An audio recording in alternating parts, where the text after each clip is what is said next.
You know that feeling when you start a new job? It's this mix of total excitement and, let's be honest, a little bit of anxiety. You're trying to learn everything, meet everyone, but the most intimidating part? It's often just figuring out who's who in the leadership team. I mean, think about it. Go back to your first day at any job. You get handed an org chart or a list of names, CEO, CFO, VP of something or other, and right away, this mental wall goes up. They're not people yet, right? They're just titles. And that can be super intimidating when you're just trying to figure out where the coffee machine is. And that's really the heart of the issue. That gap, that distance that's created by a formal title on a nameplate, it can get in the way of real connection right from day one. A new person might be hesitant to ask a question or, share a cool idea, all because they don't actually know the person behind the fancy title. So why do we even care about this? Well, it matters a lot. Because when you can flip that intimidation into trust, you're not just being nice, you're actually building psychological safety. You're creating a space where people feel comfortable enough to speak up, to ask the dumb questions, and to bring their best ideas to the table. This isn't just some fluffy, soft skill. It's a game changer for keeping great people and sparking real innovation.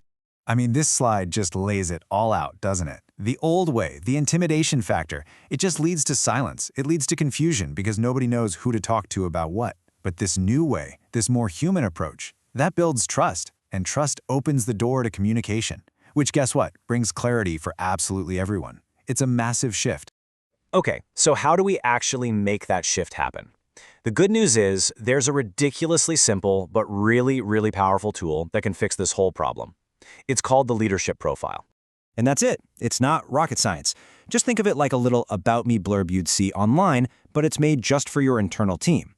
Its whole job is to introduce a leader, explain what they do, and, this is the most important part, show a little bit of who they are as an actual human being. All right, so the idea sounds simple enough, but how do you actually make one? Let's get into the nitty-gritty, the how-to, and I promise it's a super straightforward process that anyone can do. Here are the 4 basic building blocks. We start super easy, name and title. No surprises there. Then we get to the meat of it. What do they actually do? Their responsibilities. And then we add the secret sauce, a personal detail. That's the whole recipe. Simple, right?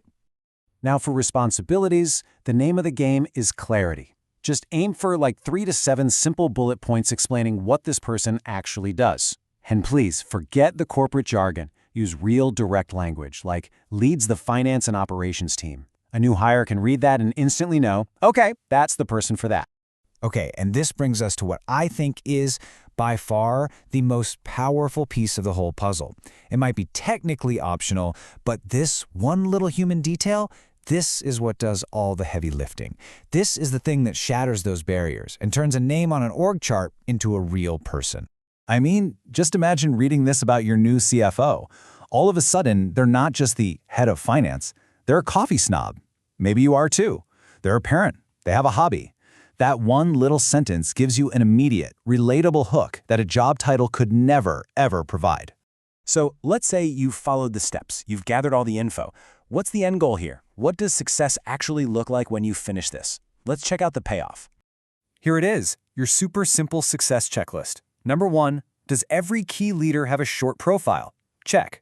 Number 2, are the responsibilities clear enough so a new hire knows exactly who owns what? Check. And number 3, is there at least one humanizing detail for each leader? If you can check those 3 boxes, you're done. It really is that achievable. So look, this isn't just some nice-to-have idea. It's a simple, powerful strategy you can literally start using right away. So the only real question left is, who on your team could you humanize tomorrow? You might be surprised by how big of a difference it makes.